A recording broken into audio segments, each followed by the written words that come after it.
Gamin, je peux te poser une question?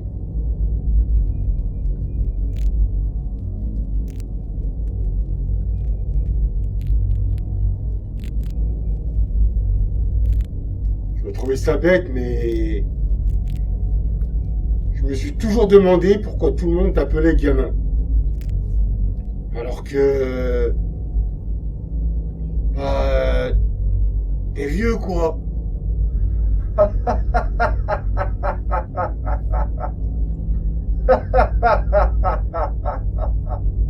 Tu te moques? Tu verrais ta tête. On m'appelle gamin parce que j'étais un gamin quand j'ai commencé. Hein? Mon père, c'était le premier chasseur. Tu sais, mon père et ma mère, ils ont connu l'avant. Puis il y a eu l'apocalypse. Les survivants se battaient comme des bêtes pour les restes de nourriture, pour les derniers objets de l'ancien monde. Les années noires. C'est toujours les années noires, pauvre idiot. Tu as déjà vu quelqu'un sourire comme ça? Pour rien? Non. Tu vois, c'est toujours les années noires. Mon père et ma mère ont fait partie des fondateurs de Graceland. Avec le père du King. Ils voulaient...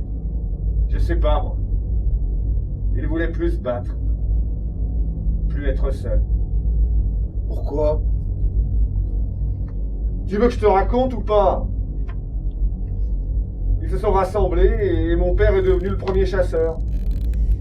Celui qui partait pour chercher ce dont la communauté avait besoin. De la nourriture, de l'eau, des outils. Et surtout des mots. Pour pas devenir fou. Et alors? Pourquoi tu t'appelles gamin? Parce que je suis le gamin du premier chasseur. Tu écoutes quand je parle. Comme c'était le premier chasseur. On l'appelait chasseur. Mais forcément, quand j'ai été assez grand pour l'accompagner, on disait c'est chasseur et le gamin. Puis c'est resté. Il y a des fois, j'ai l'impression que tu ne comprends rien à rien. Bon, vous avez des mots? Vraiment, je choisirais difficile. Hein. S'il y en avait un, ou deux, ou quatre, comment s'en tirer? Nikanor Ivanovic n'est pas mal, mais il est un peu maigre. Ivan Kuzmich, il est pas mal non plus. Et Ivan Pavlovitch, il est pas mal, mais il est trop gros. En tout cas, c'est un homme que l'on remarque.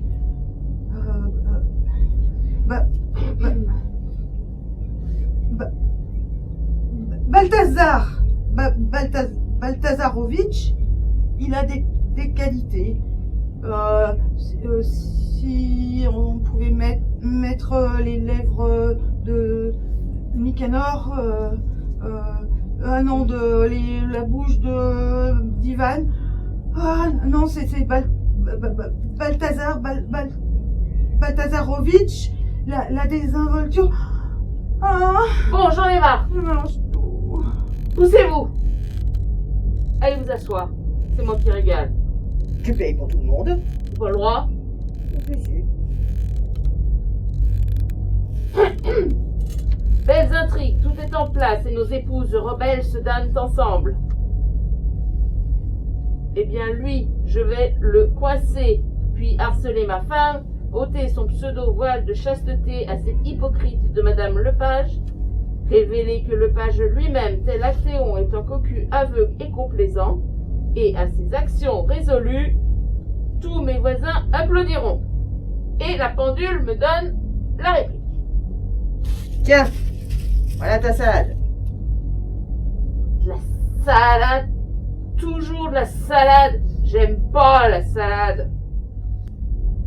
Les gens qui font des fixations m'emmerdent au plus haut point. Ce sont des gens qui veulent attirer l'attention. Par exemple, un mec qui ne mange pas de salade. C'est bon. Tu es en train de manger avec lui, il se sert un verre. Tout bête. Jusqu'à ce que tu lui fasses passer la salade. Tu lui fais passer la salade, et là il dit « Non, merci, je ne mange pas de salade. » Alors, tout le monde se met à poser des questions. Pourquoi? Et depuis quand? C'est à cause de tes parents? C'est parce que ton père était un sale enfoiré qui t'obligeait à manger de la salade. Tu fais chier, Lafayette. Et comme les gens, avec ce genre de sujet, c'est-à-dire un sujet qui ne les engage à rien, pas même à penser, sont capables de tenir des heures, ils en profitent ces têtes de nus. Chaque fois qu'intervient à table un sujet de conversation inutile, la joie s'empare de la table. Tu vas apporter la joie à table? Apporte un sujet de conversation inutile. Comme cette foutue salade. Ils sont tous complètement fous. Non. Il n'y a que moi de folle ici, Ombre, c'est toi? Où es-tu? cachée dans l'ombre. Forcément. Tu es préoccupée, jeune princesse.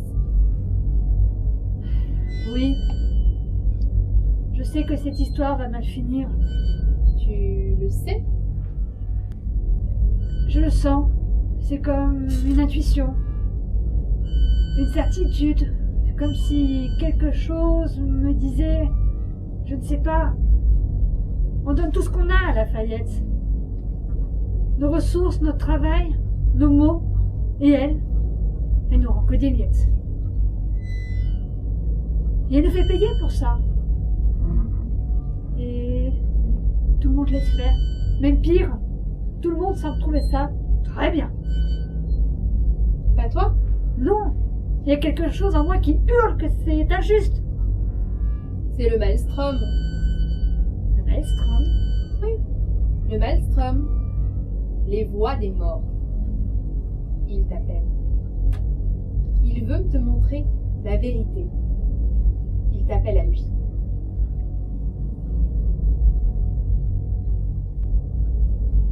C'est toi, Castor? Oui, grand-mère. Oh, Castor, comme tu as changé, ma petite. Tu as toujours aimé écouter mes histoires, n'est-ce pas, ma petite Castor? Oui, grand-mère. Vous savez, c'est pas facile d'être le king. Il arrive qu'on se sente seul dans ce vieux Glassland. Il y a toutes ces pilules à prendre et tous ces disques à faire. Et puis il y a Priscilla, qui n'arrête pas de me prendre la tête. Peuh, cette fille aussi coincée que le cul d'un putois. Ah oui.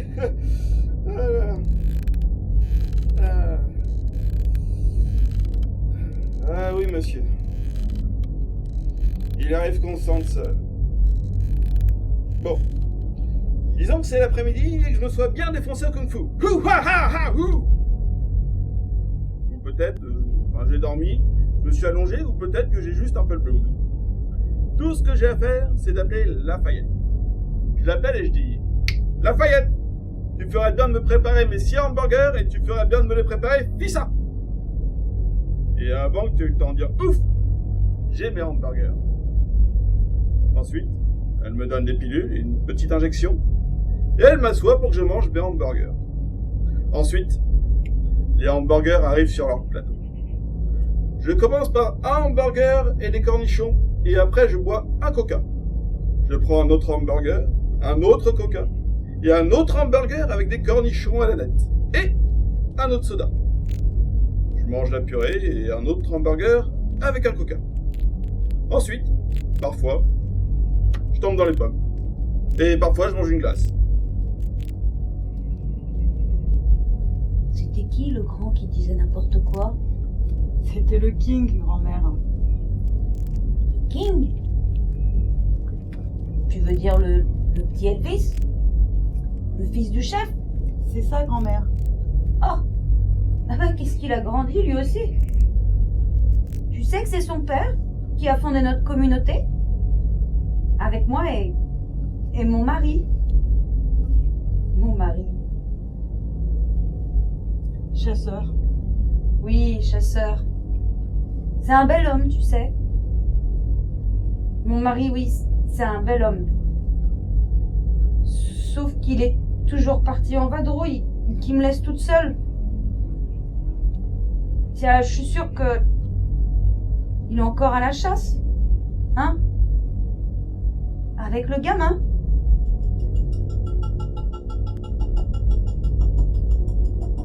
Non. Le gamin, il est tout seul.